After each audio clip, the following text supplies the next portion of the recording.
चूंकि कश्मीर से लेके कन्याकुमारी तक जाने का इत्तेफाक होता है, हमारे जलसों का यही हाल है पूरे मुल्क में, जैसे आपके इस कस्बा में। चाहे उर्स हो चाहे जलसा हो, उसकी शक्ल मेले की शक्ल में बदल चुकी है। कुछ लोग झूला झूलने आते हैं, कुछ लोग मिठाई खाने आते हैं, कुछ लोग मेला देखने आते हैं, कुछ लोग बदमाशियां करने आते हैं, और कुछ लोग होते हैं जो जलसा देखने आते हैं, मौलाना और शायर को देखने आते हैं। उसमें बहुत कम लोग होते हैं जो कुछ सुनने आते हैं।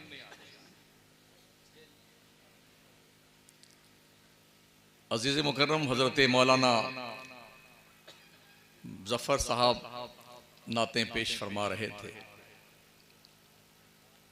अल्लाह कबूल फरमाए।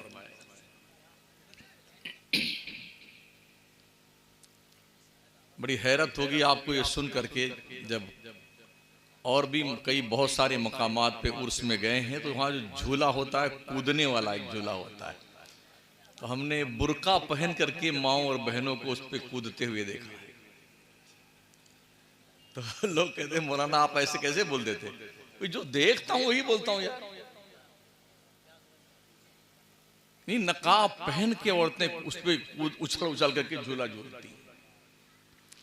तो जिस कौम का ये हाल हो गया हो, उसे मतलब यूं के पूरा जिस्म जो है जख्मों से चूर चूर है, मरहम पट्टी कहां रखी जाए। तो मेरी तकरीर के दो पार्ट्स हैं, एक वलियों के हवाले से है और एक इस्लाह के हवाले से है।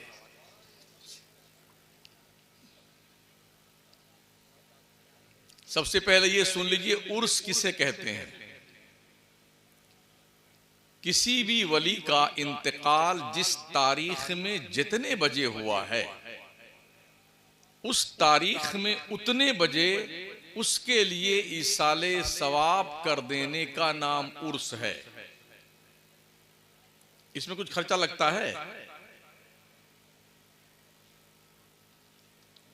जिस तारीख में जितने बजे अल्लाह वाले का इंतकाल हुआ है, उस तारीख में उतने बजे उसके लिए सवाब पहुंचा दो, बस उर्स हो गया। इसके अलावा जो कुछ भी हो रहा है, इसका उर्स से कोई लेना देना नहीं, माफ कीजिएगा, कतई तौर पर। अब धंधा है, बिजनेस है, कारोबार है। बहुत सारे उर्स करवाने वाले भी नाराज हो जाते हैं मुझसे। मुझसे झूठ नहीं कहा जाता, ये अलमिया है हमारे लिए। हाँ, झूठ नहीं कहा जाता, जो बात है वो है। खामखा जो हम ऊपर से ऐसा लिबादा ओढ़ने, पाकीज़ा सिफत बनने का कि बिल्कुल अभी जन्नत से उतर के आए हैं, ये हमसे नहीं हो पाता है। अल्लाह के वलियों के मकामात हैं। अल्लाह इरशाद फरमाता है, अल-अखिल्लाउ यौमइदिन बादुहुम लिबादिन अदुव्वुन इल्लल मुत्तकीन। क़यामत के दिन तुम्हारे गहरे दोस्त भी तुम्हारे दुश्मन बन जाएंगे, मगर अल्लाह के नेक बंदों की, वलियों की दोस्ती क़यामत में भी काम आएगी। कुरान शरीफ। मैं उनसे भी मुखातब हूं जो अहले सुन्नत वल जमात के तबका से ताल्लुक नहीं रखते हैं। बड़ी संजीदगी के साथ बैठो, आप सुनो। वलियों के ताल्लुक से अल्लाह ने कुरान मुकद्दस में बेशुमार आयतों का नुज़ूल फरमाया है। आयतें बहुत सारी नाजिल हुई हैं वलियों की शान में। तिलकल जन्नतुल्लती नूरिसु मिन इबादिना मन काना तकिया। अल्लाह कहता है ये जन्नत है, इसका मालिक और वारिस हम उसे बनाएंगे जो वली होगा, परहेजगार होगा। इन औलियाउहु इल्लल मुत्तकून। ओ लोगो सुनो, अल्लाह के दोस्त तो सिर्फ वली लोग, परहेजगार लोग। यौमा नहशुरुल मुत्तकीन इलर रहमानी वफदा। अल्लाह फरमाता क़यामत के दिन हम वलियों को दूल्हा बनाकर बुलाएंगे। ये कुरान शरीफ है, बरेली शरीफ नहीं है। हाँ, अगर किसी को ये समझ में आए नहीं जी ये तो कोई अपनी तरफ से, तो अभी कुरान शरीफ ले आइए, हम आयतें निकाल के बता देते हैं आप। ये अल्लाह कह रहा है, यौम नहशुरुल मुत्तकीन इलर रहमानी वफदा, वलियों को हम हश्र के मैदान में दूल्हा बनाकर बुलाएंगे। 25वां पारा उठाइए कुरान का, अल्लाह करीम इरशाद फरमाता, इन्नल मुत्तकीन फी मकामिन अमीन फी जन्नातिन व उयून यल्बसूना मिन सुंदुसिन व इस्तबरकिन मुतकाबिलीन कज़ालिका व ज़व्वजनाहुम बिहूरिन ईन। बेशक वली लोग अमनो शांति की जगहों में हैं। वो कौन सी जगह हैं? वो जन्नत है, जन्नत बगीचा जिसमें पानी के चश्मे हैं। हमने वलियों को यल्बसूना मिन सुंदुस व इस्तबरकिन मुतकाबिली, हमने वलियों को जन्नत के ड्रेस पहना करके, कुरैबो कनादीस के लिबास पहना करके, गोल्ड की कुर्सियों पे बिठाया आमने सामने। अरे कोई बात नहीं है, रख दो, क्या मुश्किल, अब क्या उठे बैठे, सब ठीक ठाक है। हमको ज्यादा कूदना थोड़ी इस पे, नहीं कोई मुश्किल नहीं, मान जाओ यार। जाओ। अल्लाह फरमाता हम वलियों को हश्र के मैदान में जन्नती ड्रेस पहना करके आमने सामने कुर्सियों पे बिठाएंगे। वो कुर्सियां कौन होगी? इमाम हाकिम अपनी किताब मुस्तताब अल मुस्तदरक शरीफ में रवायत नकल करते हैं, गोल्ड की कुर्सी होगी जिसपे अल्लाह का वली बैठा होगा, सोने की। जो लोग कहते हैं वलियों का कोई पता लता नहीं है कुरान शरीफ में, उनसे कह दो ये कुरान शरीफ ही शमसुद्दीन पढ़ रहा है। और ये इमाम हाकिम कौन है? जिन्होंने इमाम बुखारी और इमाम मुस्लिम को भी उनकी अहादीस को जो उन्होंने छोड़ दिया था उस पर नक्द फरमाया और ये कहा कि ये हदीस बिल्कुल सही है, इमाम बुखारी से भी छूट गई, इमाम मुस्लिम से भी छूट गई। ये वो इमाम हाकिम है। मैंने कहा अल्लाह, क्या इन अल्लाह वालों का कोई एहसान था जो इतना शानदार इस्तकबाल किया जाएगा? तो अल्लाह कहता नहीं, कज़ालिक, यूं ही मेरी मर्जी है। वज़व्वजनाहुम बिहूरिन ईनुन, हमने अपने वलियों की शादियां जन्नत की बड़ी बड़ी आंखों वाली हूरों से कर दी हैं। लोग कहते हैं अल्लाह के वली वहां कांपते होंगे डर के मारे, इनको पता ही नहीं कि इनकी शादी हो रही है। अल्लाह शादियां कर रहा है वलियों की। खूबसूरती, अगर कोई शख्स बहुत खूबसूरत हो, आंखें छोटी छोटी हो, तो उसका हुस्न जो है फलाप हो जाता है। आपने देखा होगा नेपाल के लोगों को, चाइना के लोगों को, तिब्बत के लोगों को, भूटान के लोगों को, मलेशिया इंडोनेशिया के लोगों को, इतने खूबसूरत जैसे ट्यूबलाइट जल रही ना ऐसे, मगर आंखें ऐसा लगा कि ब्लेड से चीरी हुई। सारे हुस्न पे पानी, उनकी आंखों का छोटा होना और पानी फेर देता है। मैंने कहा अल्लाह, जिन औरतों से, हूरों से तूने वलियों की शादियां करी हैं, उनकी आंखें कैसी हैं? रब फरमाता बिहूरिन ईनुन, वो ऐसी हूरें जिनकी आंखें बहुत बड़ी बड़ी। इतनी तफसील के साथ रब ने फरमाया। आइए 30वां पारा उठाइए सूरह नबा शरीफ। इन्ना लिल मुत्तकीन मफाजा हदाइका व अनाबा कवाइब अतराबा व कासन दिहाका। बेशक अल्लाह वालों के लिए, अल्लाह के नेक बंदों के लिए, अल्लाह के वरियों के लिए बड़ी कामयाबी। कामयाबी क्या है? हदाइका व अनाबा, उनके लिए ऐसे बगीचे हैं जिसमें अंगूर के गुच्छे लटक रहे हैं। वह कवाइब अतराबा, और उनकी बीवियां कंवारी हैं जो जन्नती हूरों की शक्ल में रहती वहां पर। वह कासन दिहाका, और अपने उन बंदों के लिए हमने शराबे तहूर का छलकता हुआ जाम रखा हुआ। ये कुरान शरीफ। अभी और आयतें हैं लेकिन ज्यादा आप नहीं पढ़ेंगे इस सिलसिले में, इतनी बहुत है। हदीस शरीफ की रोशनी में चलते हैं। फरमाया गया है हर वली अपने नबी के कदम पर होता है। जितना पावरफुल नबी होता है उतना ही पावरफुल उस नबी की उम्मत का वली हुआ करता है।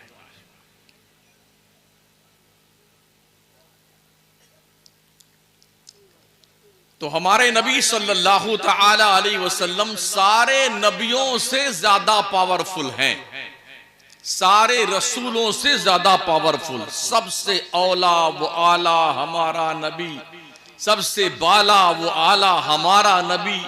सारे ऊंचों में ऊंचा समझिए जिसे है, उस ऊंचे से ऊंचा हमारा नबी। सारे अच्छों में अच्छा समझिए जिसे है, उस अच्छे से अच्छा हमारा नबी। तो जब सारे नबियों से अच्छा हमारा नबी है, सारे नबियों से ऊंचा हमारा नबी है, तो हमारे नबी की उम्मत के वलियों का रुतबा भी सारे नबियों की उम्मत के वलियों से ज्यादा ऊंचा। जब ये बात आपके पल्ले पड़ गई तो अब आइए हम ये देखते हैं वली बनता कैसे है। वली बनता कैसे है? गाली बकने से, झूठ बोलने से, मक्कारी करने से, नमाज को त्याग पत्र देने से, दाढ़ी मुड़ाने से, बेहयाई बेशर्मी अय्याशी करने से वली बनता है कोई? जी नहीं।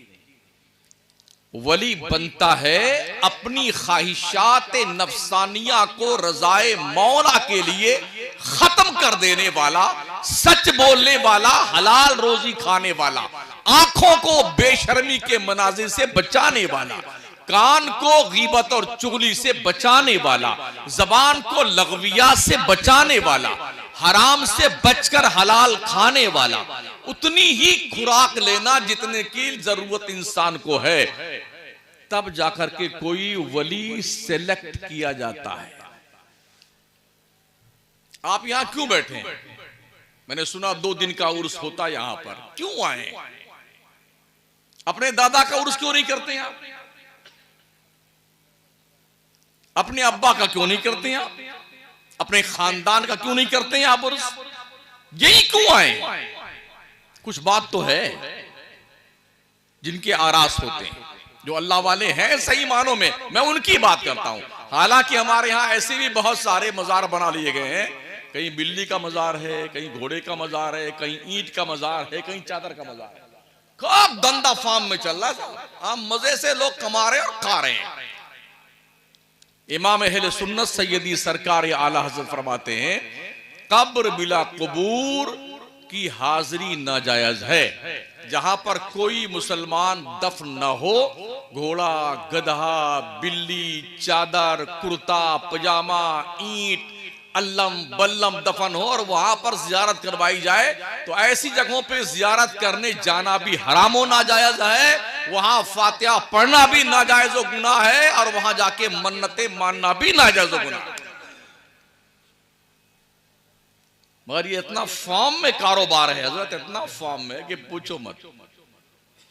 एकदम हमारी बिरादरी जो मौलाना हुआ है, करीब करीब सबने चुप्पी साध रखी है, इल्ला माशाल्लाह। कुछ मत बोलो, कुछ मत बोलो, कुछ बोलोगे तो नजराना कम हो जाएगा।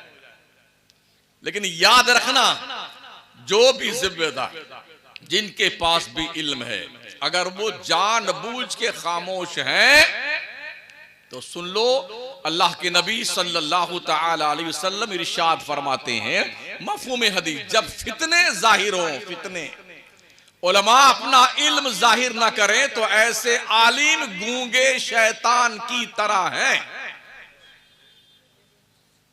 गूंगे शैतान की तरह। जमाना नाराज हो तो चूल्हे भाड़ में जाए यार, हमारी जिम्मेदारी है कौम की सही रहबरी करनी, कौम को सीधा रास्ता दिखाना, यह हमारी जिम्मेदारी है। हमें उस तरफ लेके चलना है, कौम को जिस तरफ चलने का हुक्म शरीयत देती है। हमें अपने नबी के आईन का लिहाज और पास कर रखना है, इसलिए कि हम इसी मकसद के लिए इल्म हासिल किए हैं।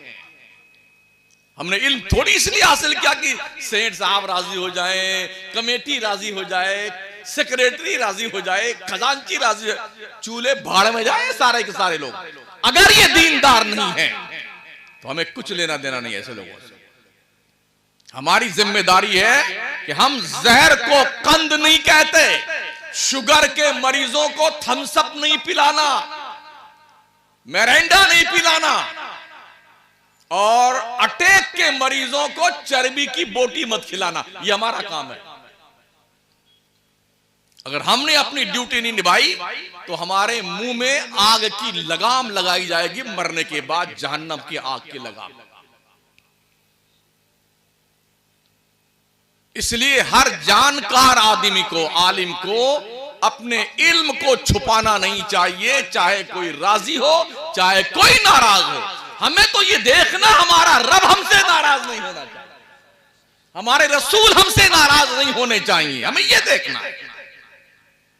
तो इस तनाजुर में हमारी जिम्मेदारी बनती है वली बनता कैसे है, आप उस डगर पे क्यों नहीं चलते हैं। मैं अक्सर लोगों से पूछता हूं कि आखिरकार जो वो लोग वली बने हैं, इनकी चौखट पे आपने भीड़ लगा रखी है, लेकिन आप वली क्यों नहीं बनने की कोशिश करते। वली बनने के लिए तकवा शर्त है, परहेजगारी शर्त है, अल्लाह से डरना शर्त है, अपने आप को मुनज़्ज़ा और मुबर्रा गुनाहों से रखना शर्त है, फिर कहीं अल्लाह का फैज़ान करम जारी होता है। इसमें हमें अपने ख्वाहिशात को कुर्बान करना पड़ेगा। बुजुर्गों ने कैसे कैसे खाना खाया है। कुछ तो ऐसे हजरात रहे जिन्होंने मुट्ठी मुट्ठी भर जौ खाया है, बरसहा बरस नफ्स को कुचला है, अपने आप को फना किया है रियाजत की भट्टी में, तपा के कुंदन बनाया है, तब जाकर के उनके चेहरे नाज पर रब के नूर की किरणें फूटती हैं। पहले तपाओ ना अपने आप को रियाजत की भट्टी में। लेकिन नमाज नहीं पढ़ेंगे, रोजा नहीं रखेंगे, अल्लाह के घर में नहीं आएंगे। वैसे भी सुन्नी हमारा नमाज बहुत कम पढ़ता है, हमारा सुन्नी नमाज बहुत कम पढ़ता है, और बस इसका बस चले ना तो कहां हमारा काम बनेगा, जाके वहां पड़ जाएगा, चाहे पेड़ हो, चाहे पौधा हो, चाहे खेत हो, चाहे खलियान हो। सुन लो कान खोल के, कोई कहीं कुछ नहीं होने वाला है। अल्लाह की दहलीज छोड़ दी ना, गए चूल्हे बाढ़ में।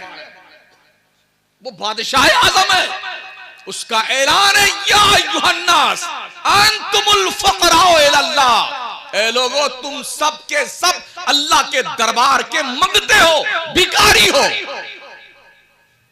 हम भिखारी होकर के अल्लाह के दरबार में अकड़ते फिर रहे हैं, इतराते फिर रहे हैं। ये सोचने का विषय है। तो अर्ज में कर रहा था, वली अपने नबी के कदम पे होता है। आइए देखिए, हजरत सुलेमान पैगंबर का नाम आपने सुना है? सुना है। पूरी दुनिया पे हुकूमत थी उनकी, कितने बड़े बादशाह थे, अल्लाह के नबी थे। मलका बिल्कीस का जब इंफॉर्मेशन हुदहुद ने दिया हजरत सुलेमान पैगंबर को, तो हजरत सुलेमान पैगंबर ने कहा, कौन है जो मलका बिल्कीस को मेरे दरबार में ला करके उससे पहले कि वो आए उसको उसके तख्त समेत लाके हमारे दरबार में पेश करे। तो एक जिन्नात खड़ा हुआ, बड़ा दबंग था। काला इफ्रीतुम मिनल जिन अन आती का भी कबल अन तक़ूम मिन मकामिक। उठाइए कुरान शरीफ। एक इफरीत बहुत सर्कस जिन्नात था, वो खड़ा हुआ, कहा अल्लाह के नबी मुझे इजाजत दे, मैं बहुत पावरफुल हूं, मैं मलका बिल्कीस को उसके तख्त समेत आपके दरबार में लाके पेश कर दूंगा। सुलेमान पैगंबर ने कहा, कितनी देर में लाओगे? कहा, जब आपकी ये महफिल बर्खास्त होगी ना, ये जलसा खत्म होने से पहले ले आऊंगा। हज़रत सुलेमान ने कहा, नहीं, इससे पहले कौन लेके आएगा, इससे पहले कौन लेके आएगा? तो अब सारे जिन्नात चुप। जहां जिन्नातों की ताकत खत्म होती है, वहां वलियों की ताकत की शुरुआत होती है। अब उनकी उम्मत का एक वली आसिफ बिन बरखिया उठे, उन्होंने क्या कहा, अन आती का भी कबल अन यरतद्दा इलैका तरफुक। अल्लाह के नबी मुझे इजाजत देना, मैं आपकी पलक झपकने से पहले मलका बिल्किस को ले आऊंगा। पलक झपकने से पहले, जरा आंखें अपनी पलकों जरा झपका के देखिए, अभी पलक झपकी नहीं थी कि कई हजार मील के फासले पे रहने वाली मलका बिल्कीस को तख्त समेत अल्लाह के वली ने, सुलेमान पैगंबर की उम्मत के वली ने हजरत सुलेमान के कदमों में लाकर रख दिया।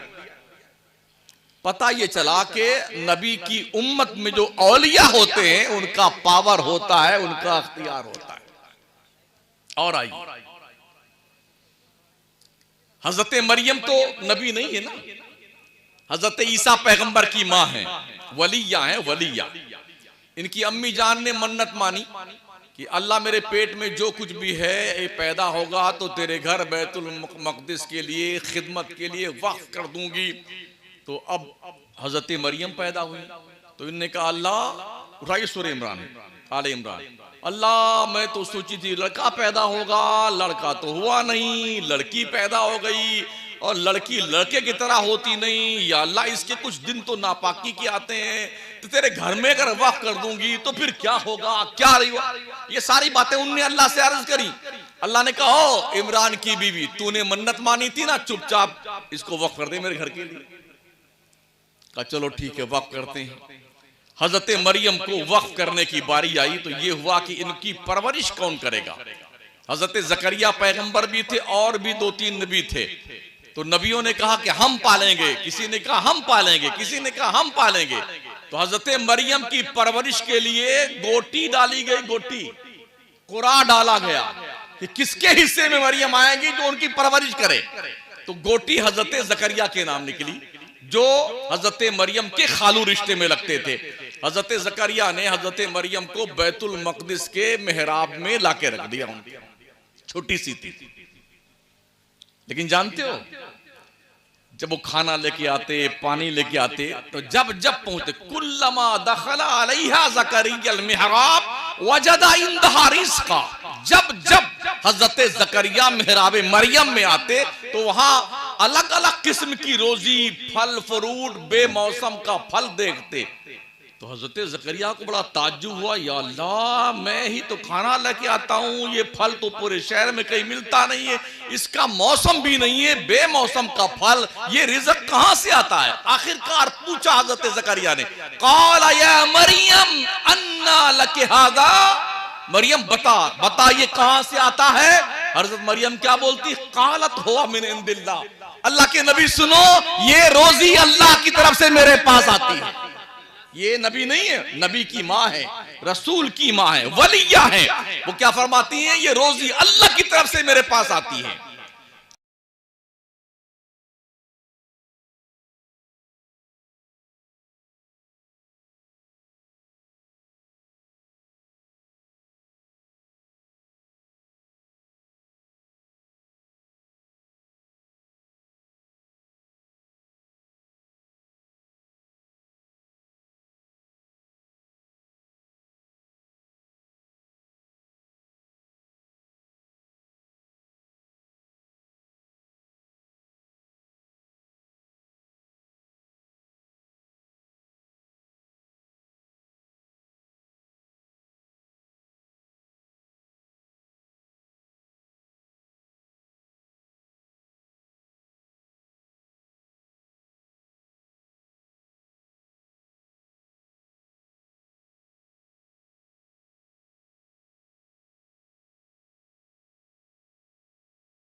मरियम ने क्या कहा, अल्लाह काश मैं मर गई होती, काश मैं भूली बिसरी हो जाती, इस दिन को ना देखती। ये सारे जुमले रब ने नोट किए हैं कुरान में। ईसा पैदा हुई, कुछ ही देर गुजरी थी, औरतों को बच्चे की पैदाइश के बाद खाने की जरूरत पेश आती है। तो जिब्रील आए, कहा मरियम भूख लग रही है? कहा हाँ हाँ। कहा अच्छा उड़ के खड़ी हो जा, अभी बच्चा पैदा हुआ है। कहा उड़ के खड़ी हो जा। क्या करना था, एक मोटा सा खजूर का पेड़ था जो एकदम सूखा था, पत्तियां भी सूखी थी, डालें भी सूखी थी, पूरा तना सूख गया था। क्या कहा रब ने, वहुज़्ज़ी इलैकी बिजिज़ी नख़लति तुसाक़ित अलैकी रुतबन जनिया। मरियम इस पेड़ को पकड़ के हिला, इतना मोटा पेड़, बच्चा अभी पैदा हुआ है, उसको हिलाने की किसी की हिम्मत। इतना मोटा पेड़ यहां हो और हम सारे मिलके हिलाते रहे, हम खुद हिलते रहेंगे, पेड़ नहीं हिलेगा। लेकिन हिलाना मकसद नहीं, अल्लाह को एक वलिया की करामत और पावर दिखाना मकसूद था कि मरियम उठ, और इस पेड़ को पकड़ के हिला।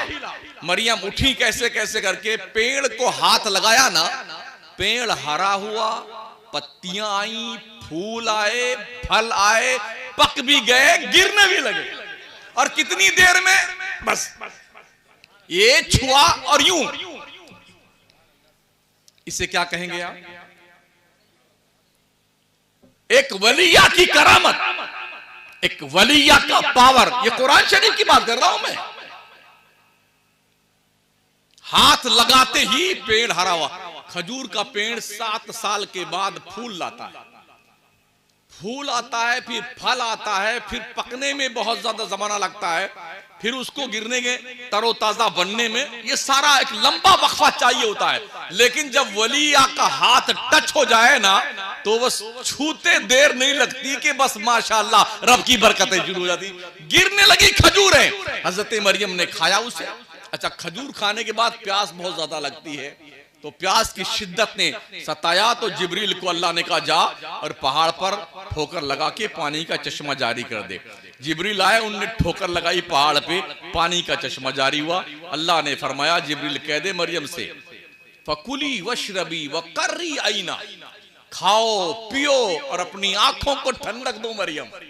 जब 3 दिन के हजरत ईसा हुई ना, 3 दिन के, तो अल्लाह की तरफ से पैगाम आया, मरियम इस बच्चे को लेके अपने आबादी में, अपने मोहल्ले में, अपने गांव में जा।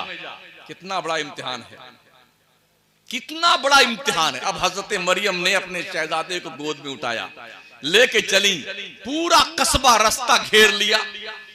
घर तक पहुंचते पहुंचते इतना बुरा हाल किया, पूछ पूछ के, मां काना अबू की मिरा सऊ वमा कानत उम्मुकी बगिया। मरियम तेरा बाप बुरा नहीं था, तेरी माँ बुरी नहीं थी, तू कैसी हो गई? बोल, तेरे को बताना पड़ेगा आज, ये किसका बेटा, ये किसका बेटा? ताने झेलती रही। अल्लाह ने कहा, जिब्रील बोल दे मरियम को कि आज ये बोल दे कि मैंने आज चुप रहने का रोजा रखा है। पहले जमाने में चुप रहने का रोजा होता था, सुबह से लेके शाम तक चुप्पी मार लिया कि आज हम बोलेंगे नहीं, इसका रोजा हमारा आज, चुप्पी का रोजा। लेकिन चुप रहना ये जो है, जवाब तो नहीं था, जवाब तो देना है मरियम को। सुनते सुनते अपने घर में पहुंची और झूले में हजरत ईसा को लिटा दिया। इधर थोड़ा ध्यान दीजिए, देखिए कहीं भी, कान इस तरफ रखिए। हजरत मरियम ने झूले में डाल दिया हजरत ईसा को। अब कौन पूछे जा रही, किसका बच्चा है, किसका बच्चा है? मरियम ने कहा, मैंने चुप्पी का रोजा रखा है। कहा, जवाब दे मरियम, किसका बेटा है? तो हजरत मरियम को हुक्म हुआ, बोल दे इसी बच्चे से पूछ ले। तो हजरत मरियम फअशारत इलै, हजरत मरियम ने उसी झूले में लेटे हुए 3 दिन के बेटे ईसा की तरफ इशारा किया, ओ कौम के लोगों, इसी से पूछ लो ये किसका बेटा है। तो क्या कहा कौम ने? कालू कैफा नुकल्लिमु मन काना फिल महदि सबिया। मरियम तेरा दिमाग तो नहीं खराब हो गया? मैं उस बच्चे से कैसे बात करूं जो अभी गोद झूले में खेल रहा है, पालने में खेल रहा है? ये सारी बातें हजरत ईसा सुन रहे थे, 3 दिन के हैं। मुफस्सिरीन फरमाते हैं हजरत ईसा ने अपने हाथ की हथेली अपने गाल के नीचे रखी और बड़ी शान तमतराक से हजरत ईसा ने बोलना शुरू किया। 3 दिन की उम्र है। और इन्नी अब्दुल्ला आतानी अल किताब वजालनी नबिया। ओ मेरी कौम के लोगों, कान खोल के सुन लो। तुम मेरी माँ से पूछते हो कि मैं किसका बेटा हूं, सुनो, मैं अब्दुल्ला अल्लाह का बंदा हूं। अल्लाह ने मुझे किताब दी है, नबी बनाया। 3 दिन के। अच्छा, आज अगर कोई 3 दिन का बच्चा बोलने लग जाए तो फिर तो भगवान बन जाएगा, वो नहीं बनेगा। अरे क्या उतार आया। 3 दिन के अंदर बोली। और फिर उसके बाद ईसा पैगंबर जो उम्र बोलने की वो तब बोले, लेकिन 3 दिन में हजरत ईसा ने अपने बचपन में अपने मां पर लगाए जाने वाले इल्जाम की पाकीज़गी की गवाही दी। इससे क्या पता चलता है? अल्लाह ने नबियों को पावर दिया है, अल्लाह ने वलियों को पावर दिया है, अख्तियारात दिए हैं। यही ईसा पैगंबर क्या फरमाते हैं? इन्नी अखलुक लकुम मिनत्तीन कहायाति तैर। लोग अल्लाह के सिवा कोई कुछ नहीं कर सकता, जो करता सब अल्लाह ही करता। हाँ जी, करता वही है। और ईसा पैगंबर से पूछो, ये भी कुरान शरीफ।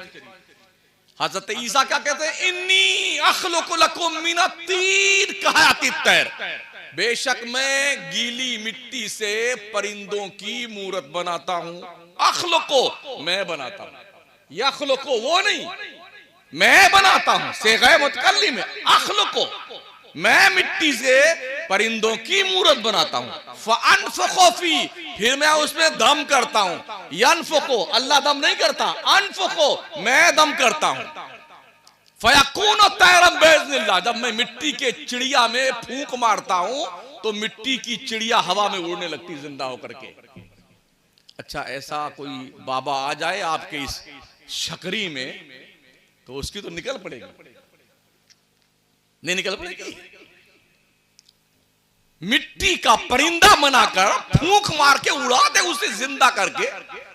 और इसी पे बस नहीं, क्या फरमाते? वह उबरेउल अकमा वल अबरस, मैं मादरजाद अंधों को भी अच्छा करता हूं। युबरेओ वो नहीं, उबरेओ मैं अच्छा करता हूं, कोड़ियों को अच्छा करता हूं। और इसी पे बस नहीं, वो उहिल मौता बिइज़्निल्लाह, मेरे रब ने मुझे पावर दिया है, कोई मर जाए ना, मैं ठोकर मार दूं तो अल्लाह उसे जिंदा फरमा देता है। हजरत ईसा नबी हैं, अल्लाह के बंदे हैं, रसूल हैं। अल्लाह तो नहीं है ना, लेकिन ये पावर है उनके पास के नहीं है। और इसी पे बस नहीं, फरमाते वो उनब्बिउकुम बिमा ताकुलून व मा तदखिरून फी बुयूतिकुम, मैं तुम्हें बताता हूं कि तुम क्या खा के आए हो अपने पेट में और तुम्हारी अम्मी ने पतेली में क्या बना कर रखा हुआ है। हम क्या खा के आए हैं अभी जिन्होंने खिलाया है वो जानते हैं, लेकिन आप क्या खा के आए हैं ना मुझे पता, ना मेरे अब्बा को पता है। लेकिन अगर मैं एक एक का नाम लेके बोलूं कि आप आज दाल रोटी खाए हैं, आपने चटनी खाई है, आप मुर्गा खा के आए हैं, आप बकरा खा के आए हैं, तो आपको यार इस मौलाना को कैसे मालूम पड़ गया? बड़ा पहुंचेला मौलाना है, हाँ, अंदर तक की खबर रखता है। फिर तो हमारी निकल पड़ेगी जय जय जय, जिंदाबाद शमसुद्दीन, जिंदाबाद जिंदाबाद जिंदाबाद। मजा आ गया यार, ऐसा पहुंचेला मौलाना पहली बार आया। यही कहेंगे ना हजरत ईसा के, मैं खबर देता हूं। इसके बावजूद भी हजरत ईसा ने पूछा अपनी उम्मत से, ओ मेरी उम्मत के लोगों, तुम मुझे कैसा जानते हो? उम्मत ने कहा, आप ईसा रूहुल्लाह बिन बाप के बेटे, कमारी मरियम के शहजादे।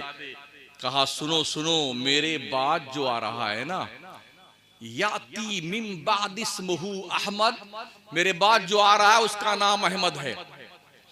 ईसा इतनी खुसूसियात के बावजूद भी इस लायक नहीं है उस मोहम्मद अरबी के जूती का तस्मा भी खोले। अब हजरत ईसा के उम्मत के वली का एक वाकया सुनिए। अस्हाबे कहफ का नाम सुना है आपने? पूरी सूरह कहफ कुरान के 15वां पारे में 16वां पारे मौजूद है। ये कौन लोग थे? 8 आदमी थे, 9वां उनका कुत्ता था, या 7 आदमी थे, 8वां उनका कुत्ता था। हकीकी इल्म अल्लाह को, उसके रसूल को। यहां कंफ्यूजन रावी को हुआ है। ये थे हजरत ईसा का कलमा पढ़ने वाले। हजरत ईसा जब आसमान पे उठा लिए गए ना, तो उनके बाद एक बदमाश बादशाह आया जिसे दकियानूस कहा जाता है। उसने ऐलान कर दिया कि पूरी ममलकत में कोई भी ईसा का मानने वाला, ईसा का कलमा पढ़ने वाला मिले, उसे कत्ल कर दो। अब चुन चुन करके ईसा के मानने वाले मारे जाने लगे। तो ये जो 6, 7 और या 8 आदमी, उनका 8वां या 9वां कुत्ता ये थे ना, इन्होंने मशवरा किया, यार अपनी जान कैसे बचाई जाए, इस शहर में रहेंगे तो मारे जाएंगे, तो चलो चलते हैं, भाग निकलते हैं शहर छोड़ करके, कहीं जंगल वंगल में, पहाड़ की खो में जिंदगी गुजार लेंगे। तो ये बंदे 7 8 चले। कुछ दूर गए तो देखा कुत्ता भी पीछे पीछे आ रहा है। एक साहब ने पत्थर उठा के मारना चाहा, तो उस कुत्ते को अल्लाह ने गोयाई अता फरमाई। उसने कहा, आप हमें क्यों मार रहे हैं? कहा, तू भौंक भौंक के हमारा पता बता देगा बादशाह को, हम भी मारे जाएंगे, तू भी मारा जाएगा। तो उस कुत्ते ने कहा, हम भौंकने वाले कुत्ते नहीं है। क्या कहा उसने? हम भौंकने वाले कुत्ते नहीं, वफादार है, वफादार। कहा, तो फिर तू भी आजा। लेके गए, खो में घुसे पहाड़ के, और उस पार निकले एक खुले आसमान के नीचे बड़ा लंबा चौड़ा एरिया था, खुला मैदान, वहीं लेटे और सो गए। 309 साल तक सोते रहे। कितने दिन तक? मैं 3 सेंचुरी पार कर ली उन्हें सोने में, और खुले आसमान के नीचे, खुले मैदान में। आप जरा 3 दिन यहीं सो के बताएं, आपको कुत्ते काट के खा जाएंगे, चूंटियां खा जाएंगी नोच नोच के आपको।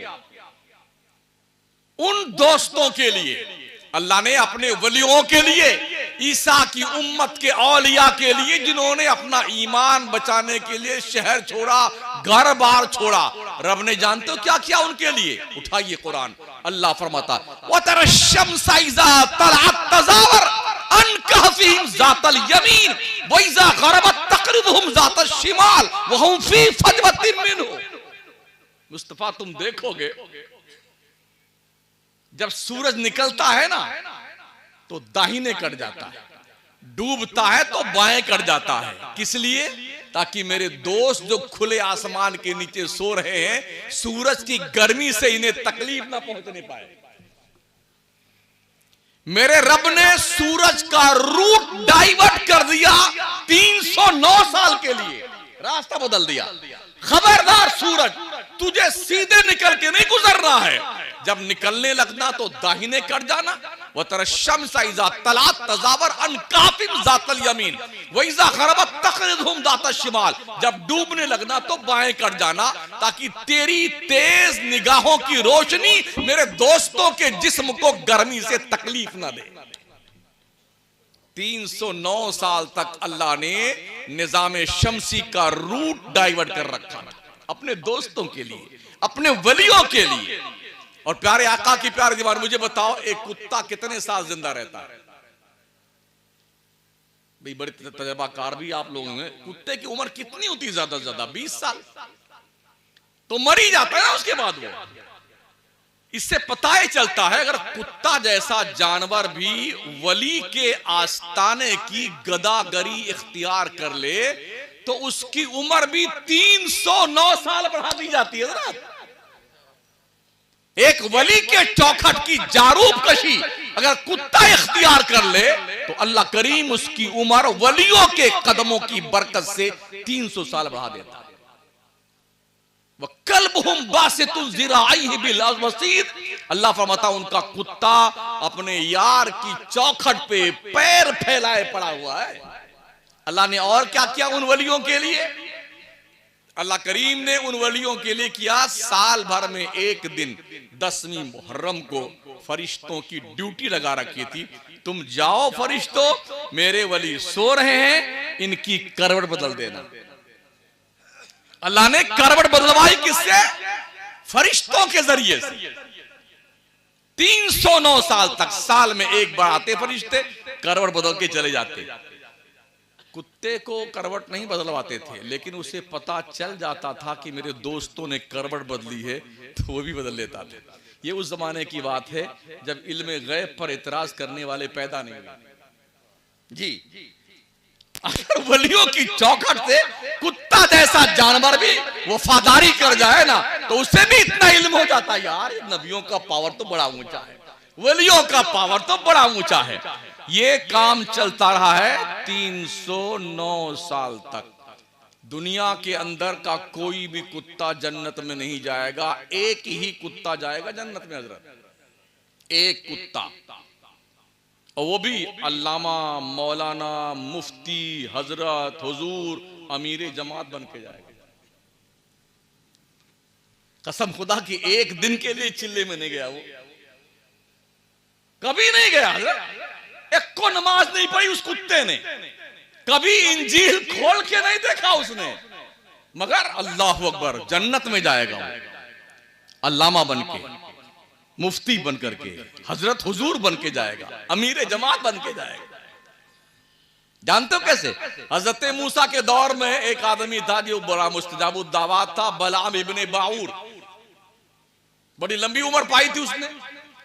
तो हजरत मूसा ने जब अपने कानून शरीयत के पेश किए तो कौम के ऊपर कानून थोड़ा बोझ लगा ना, जैसे आज हमारे ऊपर बोझ लगता है। नमाज पढ़ने को बोलो तो हमारा सुन्नी जवान भी नहीं पढ़ता है और करीब करीब बुढ़वा भी नहीं पढ़ता। हाँ, पैर लटकाए भी है, अब मरे कि तब मरे, फिर भी अल्लाह का घर याद नहीं आता बुढ़े को। बैठा चुगलियां करता रहेगा, गीबतें करता रहेगा, तेरी मेरी करता रहेगा, अल्लाह घर में नहीं जाता वो। तो हजरत मूसा ने जब अपने दीन का कानून पेश किया तो कौम के जो बड़े टंडेल पटेल थे ना, उनको बड़ा दुख हुआ, यार ये तो नहीं चलेगी, हमारे नहीं चलेगी। तो उन्होंने क्या किया, बलाम इब्ने बाऊर के पास गए मीटिंग करके, तुम कितना भी पैसा ले लो लेकिन एक बार तुम मुस्तजाबुद दावा तो मूसा के लिए बद्दुआ कर दो। तो उसने कहा ये हमसे नहीं हो सकता, हमें पता वो अल्लाह के सच्चे नबी हैं, हम अपनी आखिरत नहीं खराब करेंगे। पर दूसरी मरतबा फिर गए लोग, ज्यादा पैसा उसका खजाना लेके गए, बड़ा दम होता पैसे में।